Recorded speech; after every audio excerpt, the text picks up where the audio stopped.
One thing that is unavoidably true about us as Americans is that we value our rights very highly. Those rights that our founding fathers enshrined in the Declaration of Independence and in the Constitution, we take them very seriously, and we resist strenuously when they are threatened or trampled upon. And so in that context, it was very disappointing to me this week that one of those rights that I value highly was bumped and bruised a bit this week, and that is my highly valued right to completely ignore anything about the British royal family. I was annoyed that the royal family was taking up so much space in the news as it was, but after a couple of days of feeling annoyed about it, I realized that maybe there was something I could learn from all of the coverage about the monarchy, and maybe that there was a particularly relevant set of lessons and insights for us specifically as Americans. The stories that all of us followed with varying degrees of interest covered the truth of what happens when there's corruption in a system that is not accountable to the public, about what happens when there's misbehavior in a system that, unlike ours, doesn't require the support of the populace. Of course, we Americans are already attuned and well familiar with what it looks like when bad behavior occurs from significant public figures and when that bad behavior comes to light. Whether we're talking about someone elected by the will of the public, those thrust into the spotlight by skill or celebrity or wealth, or those who have been born into their position by hereditary right. We've seen that the methods and modes of recourse for bad behavior can vary. A predatory politician can be impeached or expelled. An abusive movie star can lose his spotlight or the distribution of his films. But when the perpetrators are the members of a royal family, there is no corresponding system of consequences that applies to them. This, of course, is why our founding fathers understood that representative democracy will always be ethically superior to a monarchy or a dictatorship. The highest form of governance is one in which the authorities derive their just powers from the consent of the governed, as it says in the Declaration of Independence. But democracy is hard. Representation in government is hard and messy. And we have to strive vigorously to close off the secret openings of corruption, to ensure that the consent of the governed cannot be bought or influenced or coerced. And so one unfortunate side effect of democracy is that at times those who govern may sacrifice openness for charisma or popularity. They may yield to the temptation to be just a little bit dishonest, just a little bit less than transparent, in order to maintain the approval of their constituents. That's the great paradox and vulnerability of democracy, that it relies not only on the consent of the governed, but on the ability of the elected to resist their negative impulses not to speak up about something embarrassing or unflattering, something that will cost them votes or approval rating points if they can avoid it. Now, as Jews, we naturally want to turn to our Jewish texts to cast some insight on the political machinations of the crown and of our American elected officials, but our classical texts, we must admit, are somewhat limited in this regard. The Hebrew Bible doesn't know anything about representative democracy, and so we should approach it with some hesitation.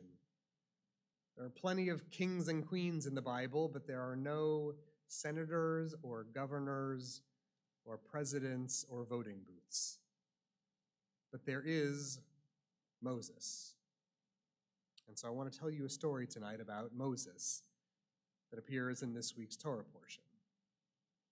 This week we've arrived at the end of the book of Exodus, the double portion called Vayak Hel Pikudei. It's the very end of the book of Exodus, and in this scene, which opens the Parsha, Moses is coming back down from Mount Sinai, having spent days at its summit, coming back down to greet the people after receiving the 10 Commandments. He comes down with the tablets of the law in his arms, ready to cement his role as Israel's greatest teacher and lawgiver. Moses wasn't elected. He was selected personally by God. But we know that just like all human beings, Moses entered his role with plenty of self-doubt. You might remember that at the beginning of his charge, Moses wasn't certain he was the right man for the job. He was concerned about his ability to lead. He was worried about his speaking ability. He was concerned that he might not have the skill set to guide this large and unruly group of liberated slaves to a permanent home in the Promised Land. And in this scene that opens our Torah portion, he must have felt very nervous indeed.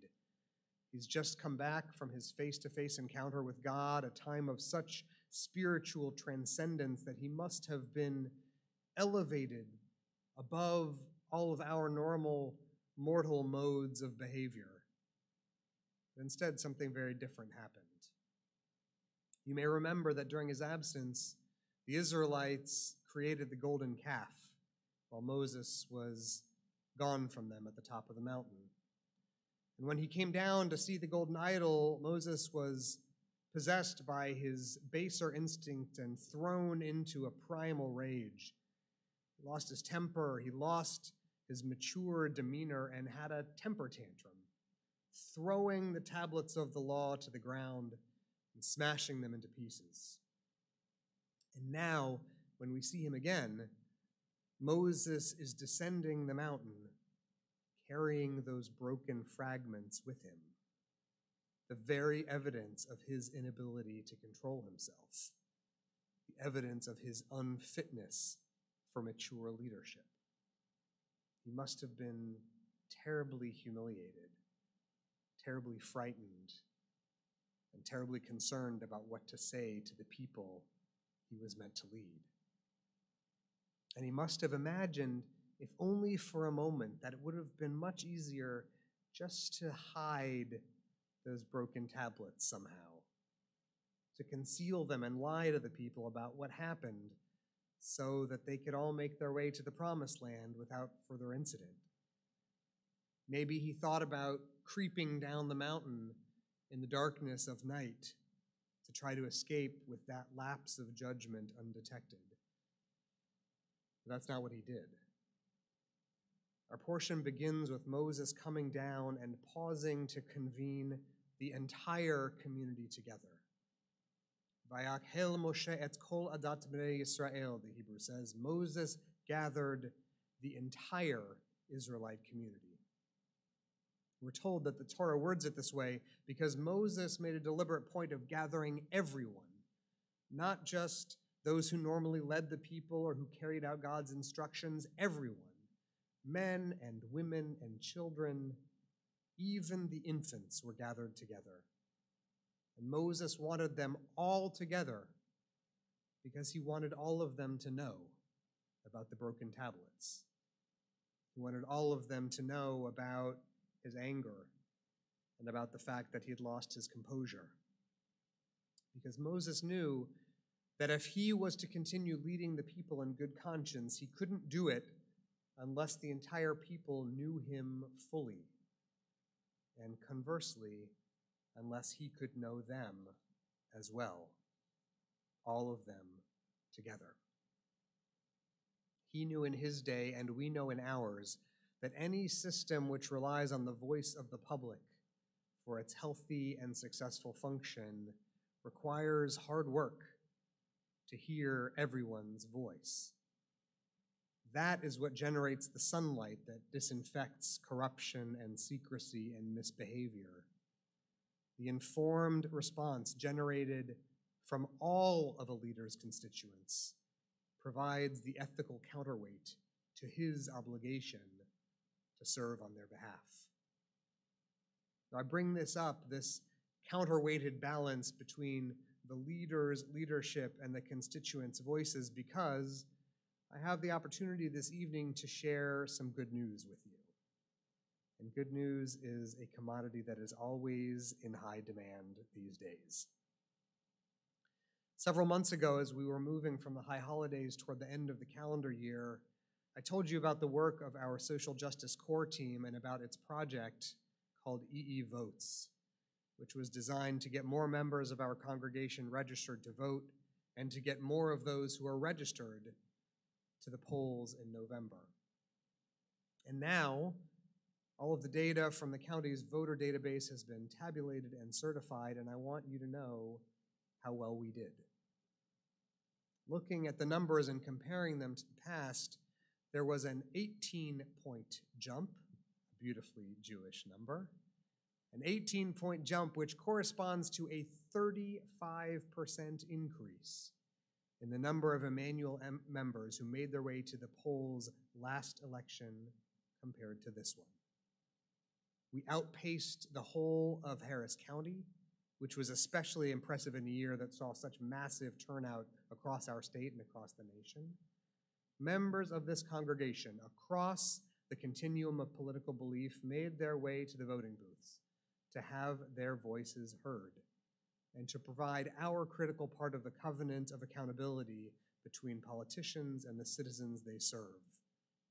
We, you, should be very proud of this congregation and of our congregants especially who chaired this initiative, Emily Schaefer and Keith Remmels. Emily and Keith, thank you. Of course, the work is far from over. This year in our state and across the country, hundreds of bills are being introduced into state legislatures, aiming to adjust the way in which voting is done, the ways in which all the voices are heard. Some of these proposals are designed to make it easier for eligible voters to vote, eliminating barriers to their participation in the democratic process. And others, I am troubled to say, will make it harder for folks to cast their ballots. I am especially troubled about those pieces of legislation which will create higher barriers for voters in poor communities, those who are homebound or disabled, those who lack transportation, and those who vote in historically Black and brown neighborhoods. This is why I say that the work is far from over. However, our congregation remains in coalition with our partners at the Religious Action Center, which will continue to focus its work on the protection of voter rights and the free exercise of democracy. And so I want to pair this good news with an invitation. If this is work that you're interested in, if this is an effort that inspires and agitates you, we'd love to have you with us as we start our work, speaking with elected officials, and do what we can to expand and not contract voters' access to the polls. If this is work that you'd like to join us in, there's a link in the chat if you're following us online right now. And you can always reach out to me or to Rabbi Fixler by email for more information and to find out how you can help. Whether we're talking about the exercise of government, or whether we're talking about the machinations of a centuries-old European monarchy, whether we're talking about our own families and our own homes, the free and productive function of covenant, of mutual obligation and mutual responsibility, all of those relationships rely on openness and honesty, and on our willingness to hear the voices of those with whom we share space and share accountability. Sometimes we don't want to hear all the voices. Sometimes it's easier just to listen to those we agree with or those we like. Sometimes we're tempted to hide part of who we are so we won't hear the voices that are challenging or critical of us. But we can't do that because that's not what covenant means. It is probable that we will never reach absolute consensus in our families, let alone in our nation. But we must strive to listen, to hear every voice speaking. In the first verses of this week's Torah portion, the text reports, Vayakhel Moshe et kol adat b'nei Israel. Moses gathered the entirety of the community of Israel. But there is a wonderful hint of a play on words. The word kol, which means all or entire, also sounds like the Hebrew word for voice. So when Moses came down from that mountain, holding in his hands the broken evidence of his character flaws, he invited not only all the people, but all of their voices as well, to know him fully so that he could know them as well. I want to wish you a Shabbat Shalom, a restful weekend, and a safe and healthy future. Shabbat Shalom all.